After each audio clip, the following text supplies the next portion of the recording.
Good evening, students. Today we are going to start with the animal classification chapter, and in that, today we are going to study about the phylum Mollusca and phylum Echinodermata.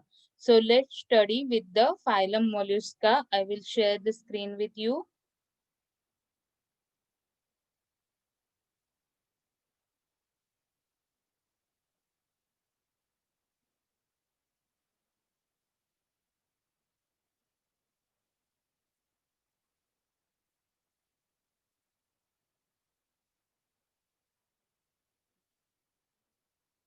Now, we'll start with the phylum Mollusca. Now, what is the first character of it? Body of this animal is soft and slimy. Now the body of this organism, the in the picture, the picture of octopus is given. You can see here the body is very soft and it is slimy. Slimy is slippery. Okay. So this body is the body of the phylum, the organisms of phylum Mollusca are soft and slimy. Hence they are referred as mollusks. Hence they are known as what? Mollusks. This is second largest phylum in animal kingdom. This is the second largest phylum. Means many of the organisms of these phylums are present on the earth, are you can observe on the earth. These animals are aquatic or terrestrial. Means both you can find. Some of them may be found in the water and also on the land. And most of the aquatic mollusks are marine, but few are freshwater dwellers too. Body of these animals is triploblastic. Now, what is the meaning of triploblastic? Triploblastic means they are made up of three layers: endoderm, yes, endoderm, ectoderm, and mesoderm. And they are eucoelomate means true cavity is present, then non-segmented means you cannot find any lines on their body, so they are non-segmented and soft. Except animals like snail, their body shows bilateral symmetry. So they shows what? Bilateral symmetry means they can be divided with the in two equal half with the imaginary axis. Their body is divided into three divisions like head, foot, and visceral mass. Now, visceral mass means what, students? Visceral mass is present where they are having their digestive system, excretory system, or they are having locomotion. These organs are in means found in one hump only. Means together they form one bulk. In that only they are having their respiratory system, their digestive system, their locomotory system, everything in that hump only. There is a mass, and that mass consists of many of the systems, and this mass is known as what? Visceral mass. And this visceral mass is covered with mantle, and this mantle secretes a hard calcareous shell. You can see here in this shell, you can see this is the calcareous shell which is secreted by the mantle which is present in the visceral mass. This mantle secretes a this shell may be external or internal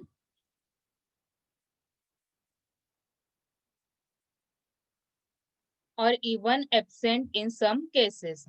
And these animals are unisexual. Unisexual means either they are male or either they are female. And examples of these are bivalve. You can see here in this picture, they are bivalve, snail, octopus, etc. So, what are the characteristics of phylum Mollusca? Body of these animals are soft and slimy, that is slippery. Hence, they are known as what? Mollusks. This is the second largest phylum in animal kingdom. These animals are aquatic or terrestrial, means some of them may be underwater and on the land. And those who are of aquatic nature, they are either in marine, and few of them are live in freshwater dweller. The body is triploblastic, that is made up of three germ layers: endoderm, ectoderm, and mesoderm. And eucoelomate means they are having true cavity and non-segmented. There are no lines on their body, and they are soft, except animals like snail. Their body shows equal half if the imaginary axis.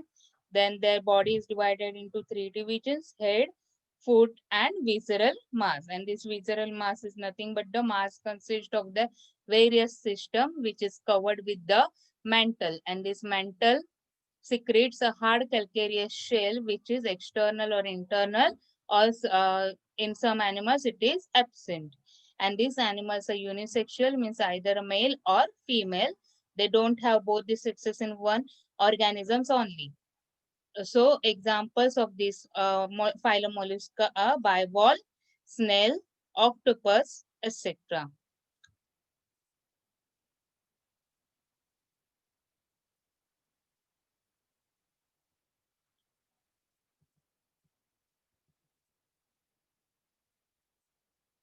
Okay. Now we move further.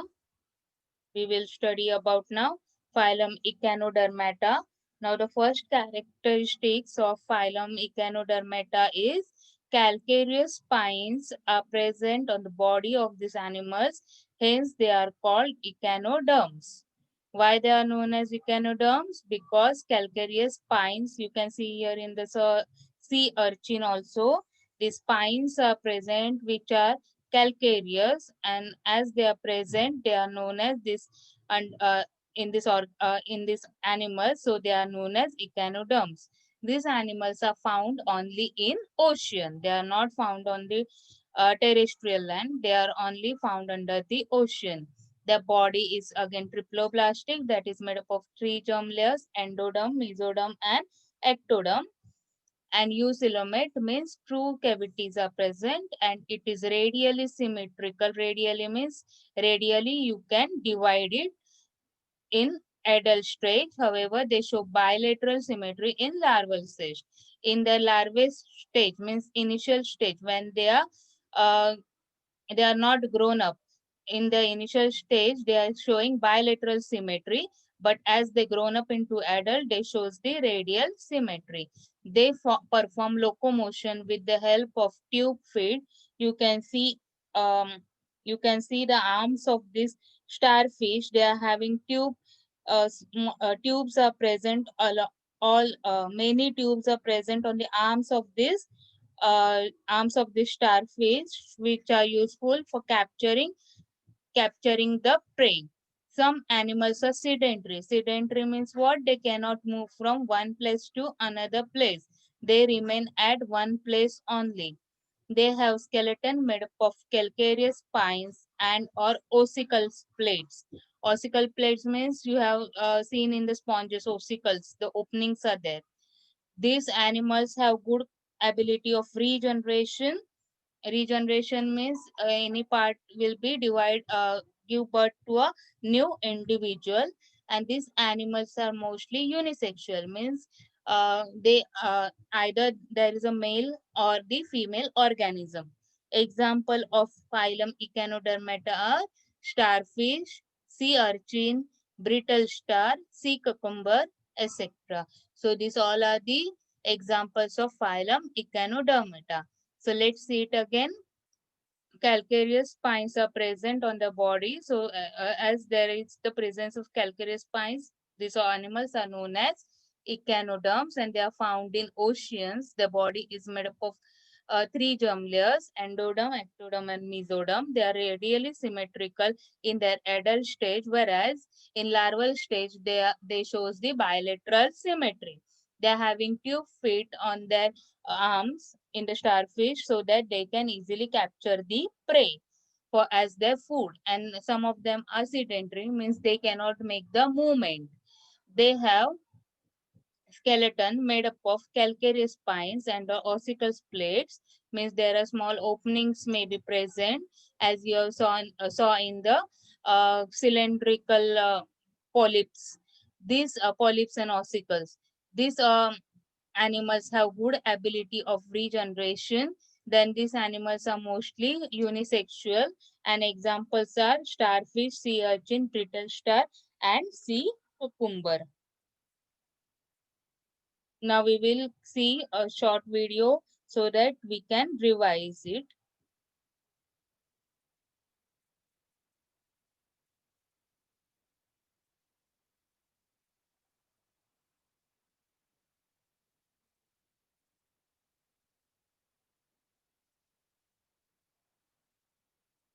Sedentary means they cannot make the movement. They cannot move from one place to another.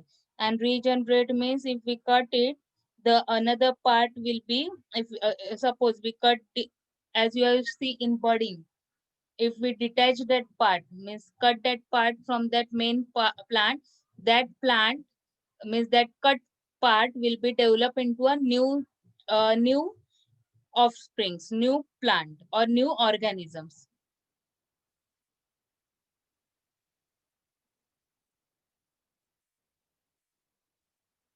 And in that visceral mass, they are having all the locomotive, or they are having the excretory, digestive system, respiratory system in that mass only. As if you observe the any shell, in that the one mass is only present. There are not organs are present, many of the organs. And sedentary is what? They cannot make movement from one place to another. Like animals are moving, we are moving with the legs. So those who are symmetry can be at one place only. Like plants is sedentary, they cannot make the movement, so they are sedentary.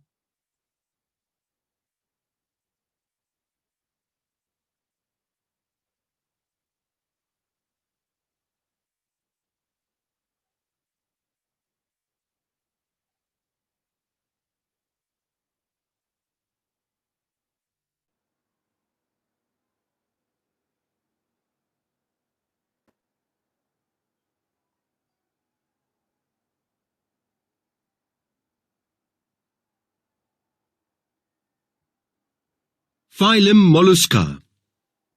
Animals belonging to this phylum have non-segmented, soft and slimy body covered by a shell. Therefore, they are referred to as mollusks.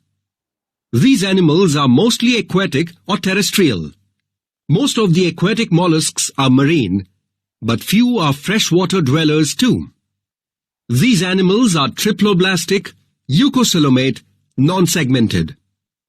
Except snail, animals of this phylum show bilateral symmetry. Their body is divided into three divisions: head, foot, and visceral mass. Visceral mass is covered with mantle. The mantle secretes a hard, calcareous shell. This shell may be external or internal, or even absent in some cases. These animals are unisexual. Some common mollusks are bivalve, snail, and octopus. Some facts. Octopus is the most clever animal among all non-chordates. It can change its color.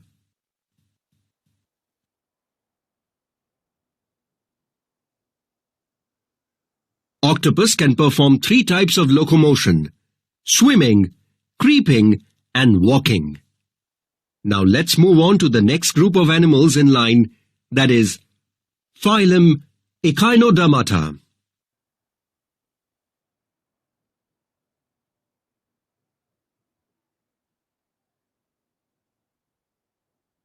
Phylum Echinodermata. Calcareous spines are present on the body of animals belonging to this phylum. Hence, these animals are called echinoderms, which in Greek language means spiny skin. These animals are found only in ocean. Their body is triploblastic, eucocelomate, and shows bilateral symmetry in larval stage and radial symmetry in adult stage. They perform locomotion with the help of tube feet. Tube feet are also useful for capturing the prey. Some of these animals are sedentary. These animals are mostly unisexual and also have a good ability of regeneration. Starfish, sea urchin, brittle star, and sea cucumber are examples of some echinoderms. Some facts. In certain situations, starfish can break apart its body parts and regenerate those later on. Come, let us now proceed to study the second last phylum of animal kingdom, that is, phylum Hemichordata.